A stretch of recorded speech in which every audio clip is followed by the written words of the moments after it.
And bring it in. It is time for the best show on YouTube. This is the conservative Jon Stewart happening right here, right now. Not Jimmy Fallon, Jimmy Kimmel. You're going to laugh about all the things you need to know about in the news without having to watch the news. How great is that? So let's get started. Today's episode has The Rock telling you to know your role and know who to vote for. We also have Kamala Harris lying about women's sports. How could she go so wrong? J-Lo's tour might be failing, and Burka's gone wild. That's going to happen at the end, just in time for the tail end of spring break. It's all happening right here, right now, on The Right Show. Stick around. Gosh, spring break is the kind of year where love is in the air, booties are in the bikinis, and we here at Valuetainment decided to go right to Fort Lauderdale, on the streets with a microphone, for very important beachspiracy theories. That's where we ask spring breakers who thought they were just about drinking and hooking up to tell us their inner thoughts, and it looked a little something like this. This is called beachspiracy theories. We're gonna find out which conspiracy theories you agree with. Do you think Taylor Swift and Travis Kelce is a real relationship? Absolutely not. God bless Kanye West, though. It's not valid. Not valid? All right. New Yorkers, they don't hold back. No, it's just for clout. They're just doing it. They're making so much money off it because of the publicity. You've heard it here on the streets? Yeah, they're a good duo. They're good? I don't mind the duo. It's valid. I think it's temporary. Taylor Swift and Travis Kelce, valid relationship or fake? Okay, nah, they're valid. They're going to make it. Taylor looks very happy. I've seen a lot of the videos where I can read lips really well. In a lot of videos, you can't hear her voice, but you can read her lips, and she seems very much in love. So. And if it doesn't go the distance, what kind of songs are coming out of this one? Oh, heartbreaks. Heartbreaks, let me tell you. Her next album, if it doesn't go well, gonna be amazing heartbreak album. Football album. Oh, football album for sure. That's what we do here. So we find out all the things people want to know about, and we're going to ask you with today's episode. Please put in the comments, where are you from, and do you think Taylor Swift and Travis Kelce is a real relationship, or are we being had? I want to know from you. Plus, when you put down in the comments where you're from, it tells me where to tour for my stand-up comedy. Just got back from D.C. It was amazing, and now we're here. So I couldn't believe it. Over the weekend, Dwayne "The Rock" Johnson. I've been watching this guy for 2 decades. He's one of the biggest stars, I think the highest paid actors. He kind of broke a lot of our hearts when he looks like if Barack Obama turned into the Hulk, like he got real angry and ripped his suit open, you know. So he's a Hawaiian guy, he's a happy guy, and he's The Rock. Now, he went against so many millions of people with his beautiful brand and said, "I'm voting for Joe Biden." And we were like, what? You're a hardworking guy. The WWE industry, these are not like the little shishi dogs who've been kept in Hollywood and prize-winning dogs. These are guys that worked, injured themselves, and made it to the top. That's a very conservative way to live. So Dwayne "The Rock" Johnson 4 years ago let us all down, throwing his weight and his people's elbow behind Joe Biden. Well, now he says it is not going to happen like that this time. He actually sat down with Fox News with a full-blown U-turn, and it looked like this. Go Rock. You made that endorsement in 2020. Are you happy with the state of America? Am I happy with the state of America right now? Well, that answer is no. Do I believe we're going to get better? I believe in that. I'm an optimistic guy, and I believe we can get better. The endorsement that I made years ago with Biden was one I thought was the best decision for me at that time. And I thought back then, when we talk about, hey, I'm in this position where I have some influence, and it's my job then. I felt like that then. It's my job now to exercise my influence and share with this is who I'm going to endorse. Am I going to do that again this year? That answer is no. So that tells me that The Rock made a big mistake. Now, The Rock was more than happy to promote Joe Biden. I don't know why. Took me by surprise. And it sounds like this is a nice way of saying, I'm going to vote for Trump. This is the way to not make all the Democrats angry, but still say what needs to be said. So it's kind of like a vote by staying out of it kind of thing. Now, all we need for Trump to win this election is for 2% of the nation to feel the same way Dwayne "The Rock" Johnson feels. Well, why wouldn't you? If you look at every single metric, Biden has failed. The border, F. Interracial relations, F. You look at Easter, turning it into Trans Recognition Day, F. Look at the oil production, F. Look at the way the inflation's going, F. So that is why people like The Rock go, you know what? This time I'm going to know my damn role and stay home. And if you stay home 2%, Trump wins. So be on the lookout for that. Now, it's not just what Biden did wrong. Biden also proved he's a horrible leader by putting other horrible leaders in office. He picked Kamala Harris, who has never done anything of value other than be a black woman. That is her big merit badge. Now, she went on to talk about none other than March Madness. So here she is, vice president, saying, March Madness has been crazy. This is the first time women have ever really been the main topic of conversation. And that's true. Women basketball has never really been that important, but Caitlin Clark is taking this thing by storm. People want to know all about it. Guys are tuning in at the bar. You go to a sports bar, 6 stations on W. It's college, not WNBA, don't get me wrong, but college women's basketball. A little more excitement there at the NC2A level. So here's what Kamala had to say when she shot her mouth off and said, brackets were never allowed. Someone, I don't know who, a mysterious person made it not allowed. What does she mean? Illegal? Like you go to jail if you make a bracket for women's basketball? We'll let her try to explain it. Do you know, okay, a bit of a history lesson. Do you know that the women's teams were not allowed to have brackets until 2022? Think about that. And talk about progress, better late than never, but progress. And what that has done, because of course when, I had a bracket, it's not broken completely, but I won't talk about my bracket. But you know what, just how we love March Madness, and even just now allowing the women to have brackets and what that does to encourage people to talk more about the women's teams, to watch them. Now they're being covered, and this is the reality. People used to say, oh, women's sports, who's interested? Well, if you can't see it, you won't be. Okay. But when you see it, you realize, oh, that Botox is working hard, by the way. That's why the mouth kind of doesn't really move when you get that kind of accent right there. You from Oakland without that Botox? I'm going to sound just like Kamala Harris. So Kamala Harris says brackets were not allowed, and a lot of people couldn't help but point out all over X, a.k.a. Twitter, that she filled out brackets with her husband for the last few years. So this incessant need for the radical left to talk about progress, first ever, women's, it's all been done before. We are running out of firsts. Now we just want excellence. That's all we need. Moving right along, J-Lo, aka Jenny from the block. Who would have thought she'd be having trouble? This might be a testament to the economy is not doing as well as some of us think. Take a look at J-Lo, who announced a big world tour. She had to quietly rebrand her tour as a greatest hits show amid weak ticket sales. If Jenny can't do it, nobody can. So I have a feeling that outside of Taylor Swift and maybe Beyonce, maybe U2 and Bono, I went and saw The Killers, coming out of my cage, but I've been doing just fine. You remember that? Okay, I saw the ticket, $30 tickets. So they keep telling us the economy's doing great. Everyone's making money. The Joe Biden thing is really, but I'm seeing houses aren't being purchased. They're sitting on the market for 60, 90, 120 days. Ticket sales for concerts going for half price. And J-Lo is the latest, the little weather vane, the Puerto Rican weather balloon, having to rebrand her show. I'm going to read this to you.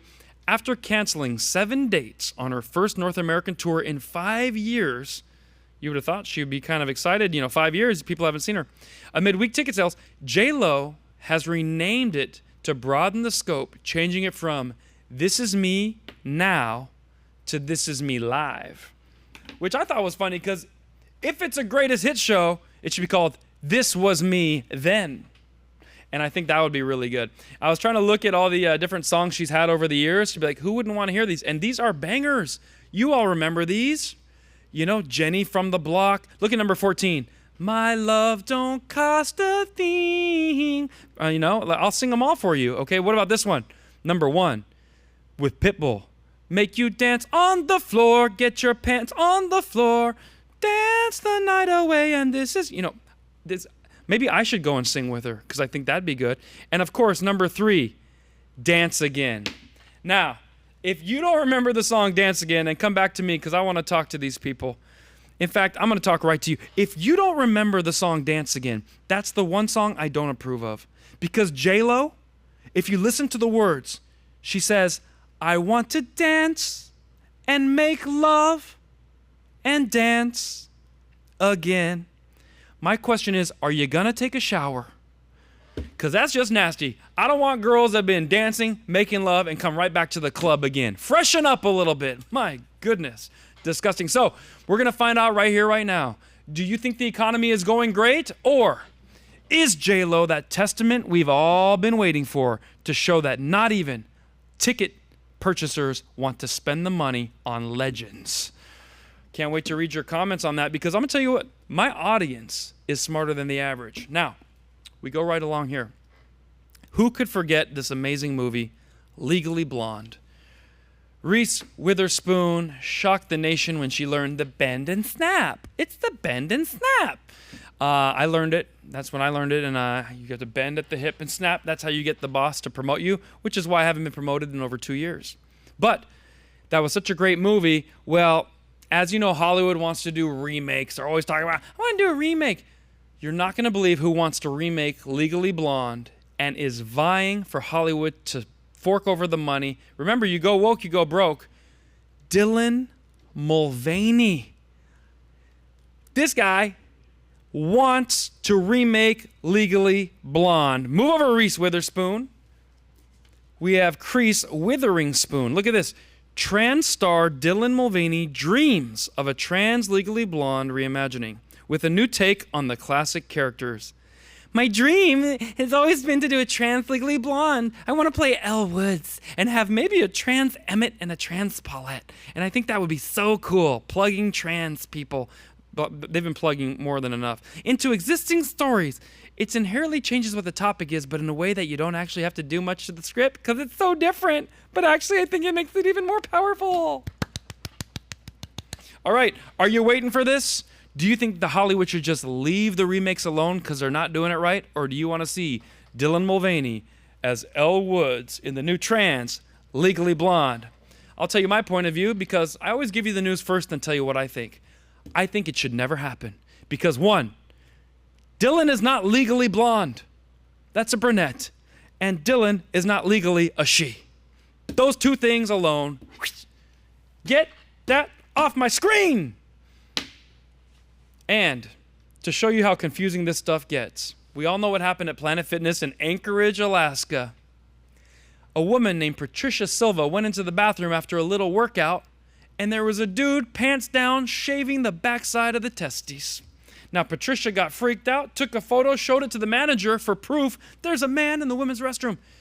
Her membership was revoked for shaming and being anti-trans. So we here at Valuetainment, we made a funny sketch that involved what it takes to try to cancel your membership. Because Planet Fitness will not let you cancel. You can try, you can't. Now we know how to cancel. Just get a photo of a big dude in your bathroom, and you too might be able to get out of your membership. But this is what the average cancellation looks like with management. Brought to you by Valuetainment. Take a look.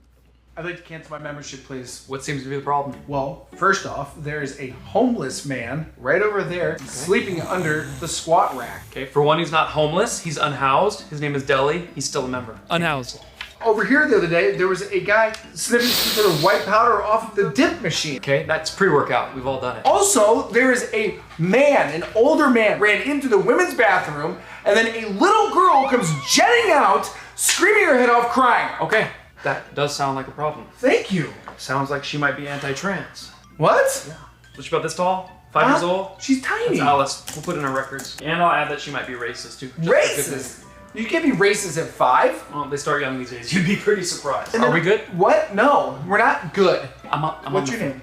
No, you're not on the phone. Okay. You're not on the phone. My name's Dylan. I'm on the phone. Dylan? Hey, Dylan? Yes. What would you like? What can I do for you? Dylan. Because we've addressed your issue. You want to cancel. Look, I don't even know how to spell cancel. It's right here. Okay. That's not right. It says no cancel. Or is it? But it does. But it says no. But it does. It doesn't say cancel. But it does. But it says no cancel. What does that say? No. Yes. Cancel. Does. Okay, look. That's what it says. If I type, I don't even know how to spell. C or something. Hey, brother, I just want to let you know you ran out of tampons in the men's restroom. Men's restroom? Got it. You're crazy. I'm coming back with my lawyer. This place is gross. Come on back no with your lawyer, solutions. and you can no solutions. No cancellations. No solutions. No cancellations. Solutions. Okay, cancellations? No. No. Tootsie Roll. Get your Tootsie Roll out of here. If that's what it is. You know what? You have a good one. Bring back your lawyer. Bring back that shitty attitude. We will add him to Real your shitty attitude, Dylan. account. I'm coming back with my lawyer. Bye. Okay. That was close. Almost had to cancel. Ugh, we don't want to have to cancel your membership. That's how easy it is to get out of your membership. Take a photo in the bathroom. But if you so dare try to cancel without a good reason, it's never gonna happen, folks. Hope you like that. If you want to see us do more sketches about current events, that's what we do. We make a satire. We exaggerate what really is going on out there for humorous effect. I think we did that there. Now, talking about rebranding, recasting, Hollywood going woke, probably going broke. Tom Holland and Francesca Amawuda-Rivers have been cast in the new West End production of Romeo and Juliet. Now, obviously, they're trying to do a little new spin. I'm pretty sure William Shakespeare did not have these two characters in mind when he created the film. There are films with a different, written that way, with like Othello and so forth, where it's like a sinful love between two tribes and so forth, but this was very interesting. A lot of people are saying, based on this, they're not sure who's going to play Romeo and who's going to play Juliet. Put it back on the screen real quick, because it could go either way if they want to go real woke with it. But to me, this looks like Romeo and Julius Irving. So we're going to figure that out and find out if you're going to see that. So let me know, are you excited for the new upcoming Romeo and Juliet reimagined? Let us know why or why not. And speaking of people that look weird, and we have to just accept it, and just pretend like it's normal. This has been happening in New Zealand. The Maori culture, which we all love, is a traditional tribal culture, but times have moved on, and now present-day Maori are reverting back to the original days of maybe warfare, chants during congressional meetings. They go like this. They go, "Ooh-ah!" Like, we don't start meetings like that usually, so if you dare criticize it, you're called a racist, sexist, Islamophobic, bigoted, transphobe, Maori-phobe. But this woman took it to the next level. She recently got a face tattoo as a news anchor, which has her lips done, her chin. I thought she ate a bunch of Oreos and forgot to wipe her mouth. And I saw this, I said, I can't believe this is going to be a newscaster. Because honestly, when you go on the news, you have to kind of appeal to a broad spectrum of people. So, although we all may have our own individual culture, you kind of pick the vanilla middle of the road so that most everyone. Once you go with the tribal, it's a war tattoo. It's a tattoo to intimidate the enemy, not to tell you what's happening at 7 p.m. on the weather. Listen to her explain it, and Inside Edition is saying how brave and unique it is that she's the first face tattoo ever on the news in New Zealand. A recent spate of drownings across the country. A New Zealand woman made history on Christmas Day, becoming the first person with a Maori face tattoo to anchor a primetime newscast. A remarkable act of generosity. Orini Kaipara has been a journalist for almost 20 years, focusing on issues of the country's indigenous Maori people. In 2019, she chose to get a mokokowai, a traditional face tattoo for Maori women. That's when she became the first person with such a tattoo to anchor a mainstream television program. Tamoko is a practice that started to disappear after the colonization of New Zealand in the 1800s. But since the 1980s, there have been initiatives to revive the Maori culture. So here we are. Women are starting to do something that went away for 150 years and bringing it back since 2018 and saying, what's wrong with it? What's wrong with it? I'll tell you what's wrong with it. It's always if it's like a culture that's kind of been seen as like the ones put upon, they're allowed to do that. What if I want to get American flag tattoo on this side and MAGA on that side? That's my beliefs. That's what I like. Do you think I could keep my job at any show? No, because I'm not putting my best face forward. I'd have to go work at Starbucks with all the other face tattooed people. You can't just tattoo something that means something to you, and not every culture belongs on the news. The Maoris didn't invent the TV, electricity, or the camera, so they wouldn't be on the news. That is a look for tribes people. If every culture has to be on the news just because we love their culture and love what they do, then we'll have to have this coming soon. Because every culture is different. And who wants to see their news from a little isolate from the lady going la la la la? Speaking of which, these people are taking their culture and using it against the West. In their own country, they have no values, no rights, nothing for women, but they come to America, and these women wearing the burqa, you're not going to believe this.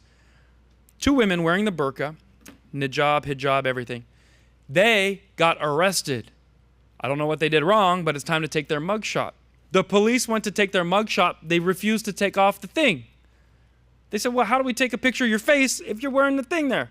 So the police forced them to take it off, took their picture for the mugshot. What do you think happened next? I'll tell you. They were able to sue and successfully won over $17 million from the city for their religion being taken away from them and having to take a mugshot after breaking the law. Let me read this to you. New York City, which we all know is a cesspool thanks to the radical left, has agreed to pay $17.5 million to settle a class action suit brought by 2 women who were forced to remove their hijab while being photographed for police mugshots. Folks, are we going to let these people use our own laws and our own open-minded culture against us? In their own country, there'd be no mugshot. It would be a obituary shot. So I'll read this to you. Jamila Clark and Arwa Aziz, both practicing Muslims, brought a case in 2018 after saying their experiences left them humiliated and in tears.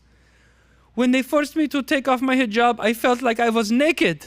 I'm not sure if words can capture how exposed and violated I felt, Clark said in a statement. I'm so proud today to have played a part in getting justice for New Yorkers.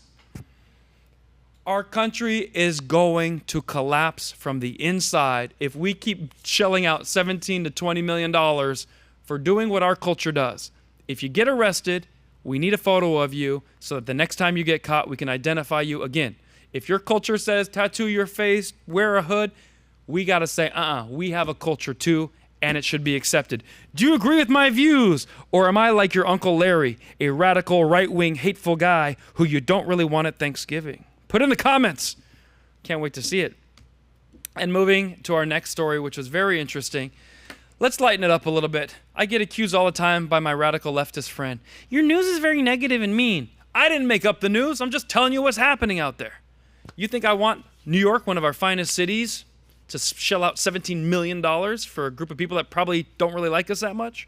All right, but I'll tell you one thing that's great about America. If you mail something, you usually get it within 7 days. How does that work? I found the little PSA message from the 1960s that was very interesting. How zip codes were invented. Let's lighten the mood and smile about the mail. Zip code. The heart of the system is a number, a zip code number. Each of these 5 numbers plays an important role. The country is divided into 10 sections. The first number represents one of these sections. In this case, the 6 stands for a part of the Midwest. The next 2 numbers narrow it down. For instance, the 06 pinpoints Chicago. And the last 2 numbers, they indicate the final stop before delivery, a local post office. And here it is, the Elmwood Park branch of Chicago, our 35. It's that simple. Call your post office with the zip code numbers you need and use them here and here for the fastest possible mail delivery. Remember, only you can put zip in your postal system. That was the original. That's when zip codes first started in 1963. So your whole life, you've just been assuming you have to write those numbers at the end. But back in the day, you used to just write, send this to my grandma. She lives in Montana. And they'd figure it out for you. By the way, once I sold an item, I was working at a store. It's called the Sharper Image, no longer in business, but I think they're bringing it back. Anyways, the Sharper Image stores had massage chairs and everything. And this guy came in wearing a white robe and a red picnic cloth hat, and I could tell he must be Saudi Arabian, and he said he was a royal prince. And he just started saying, I want this, I want 2 of those, 4 of these, 8 of those, 10 of those. And he bought $150,000 worth of things by pointing at them. Then he left, and his assistant said, mail it to P.O. Box 3, Saudi Arabia. I was like, cool, what's the zip code? My friend, the prince has no zip code. I go, what name? Just put Prince Akib, P.O. Box 3, Saudi Arabia. I go, that's not how an address looks. And my boss told me he refused to do the sale. But then they called corporate, and it turned out that is the man's address. So some countries, you just put, send this to Alejandro, P.O. Box 1, Brazil. And he still won't get it because that's not a guy who lives in Brazil. All right, moving right along. We have our final story coming from a comedian who travels the world. I can't believe it. When I travel on the regular airlines, they're very open-minded. Here, take a bag, do this. Southwest Airlines, the airline of love, 2 bags fly free. But if you mess around, you're going to find out. What happens when you fly Spirit or Frontier? They take your bag. They measure your bag. They look inside the bag. They tell you to put the bag in a sizer. And when you put the bag in a sizer, their whole job is to try to tell you, nope, that doesn't fit. These Frontier Airlines employees pissed off every single passenger by telling them their bag didn't fit. And I want you to tell me, do you think they're being fair or are they being liars? Watch these people fit their bag on the low-budget airlines, and then they're being told no. Totally gaslighting. Your bag is completely no fit. Her bag literally fits. God, you're acting like you're on the freaking airline.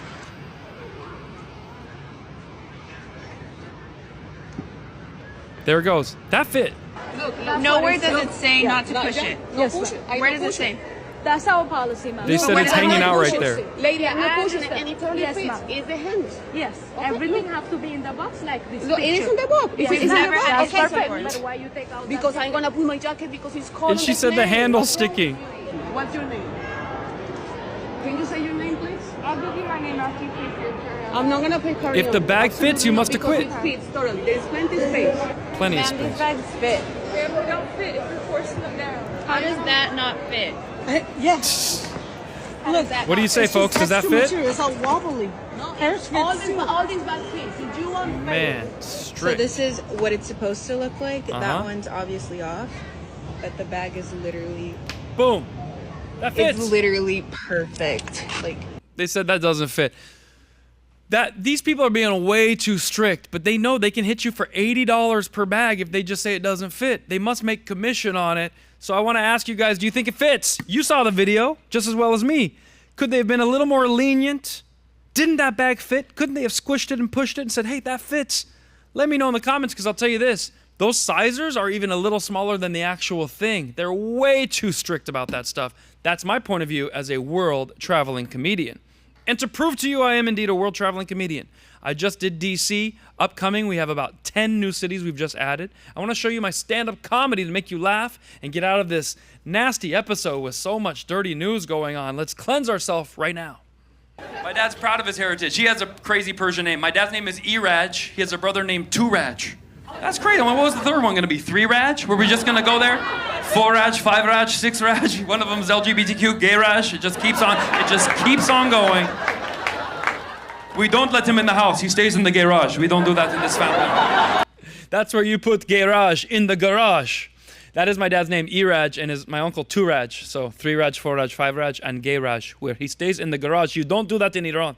I hope you guys liked my stand-up comedy, because I need to remember, when you watch the news, you can get negative real quick. We don't do that here on The Right Show. We pop out of it in a very optimistic way. I want you to come to one of these shows, because I'm doing every freaking city in the U.S. Buffalo, Ann Arbor, Arkansas, Carson City, Boca Raton, San Diego, Irvine, Tacoma, Washington, Spokane, Monterey, San Francisco, Raleigh, Louisville, Fort Wayne, Indiana, and Appleton, Wisconsin. Plus, we just added San Jose, all those and more on k-vaughncomedy.com. If you buy tickets, the clubs keep bringing me back, and we build this up. We tell truth through the art of comedy each and every week. Thank you for tuning into The Right Show, where we make the world wake up with laughter, and we have fun doing it. Folks, if you enjoyed this, like, subscribe, tell your friends, and keep this show going, because Valuetainment loves to make you laugh and make you think. We'll see you next time. Thanks for watching. Bye-bye.